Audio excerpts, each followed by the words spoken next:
રાષ્ટ્રીય બાળ તસ્કરી કૌભાંડની જો વાત કરવામાં આવે તો અમદાવાદ જિલ્લાના ધોળકામાં 7 મહિનાની બાળકીના અપહરણના કેસમાં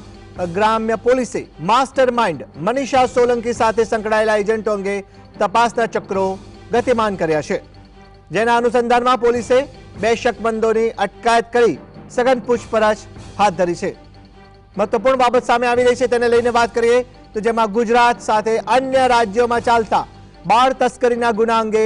અનેક ચોંકાવનારા ખુલાસા સામે આવી રહ્યા છે, જેથી પોલીસ આગામી દિવસોમાં અન્ય રાજ્યોના પોલીસનો સંપર્ક કરી વિવિધ દિશામાં તપાસ હાથ ધરશે। ધોળકાની વાત કરીએ તો ધોળકાના કલીકુંડ વિસ્તારમાં 7 મહિનાની બાળકીનું અપહરણ કરવાના કેસમાં સંડોવાયેલી મનીષા સોલંકી, તેનો પતિ મહેશ સોલંકી, બિનલ સોલંકી, જયેશ રાઠોડ અને સિદ્ધાર્થ જગતાપ નામના આરોપીઓમાં મનીષા સોલંકી સમગ્ર કેસની માસ્ટર માઇન્ડ હોવાની સાથે જ તેણે અન્ય 4 બાળકોની તસ્કરી કરીને હૈદરાબાદ અને મુંબઈમાં એજન્ટોની મદદથી વેચાણ કર્યું હોવાની વાત સામે આવી રહી છે, જે અંગે પોલીસે મનીષાની આ કેસમાં સંડોવણીની સાથે એજન્ટોની વિગતો મેળવવા માટે અલગ અલગ ટીમ બનાવી ટેકનિકલ એનાલિસિસ કરવાની માંગ સાથે સઘન તપાસ હાથ ધરી છે, જેમાં એજન્ટો અંગે અનેક ચોંકાવનારી વિગતો સામે આવી છે।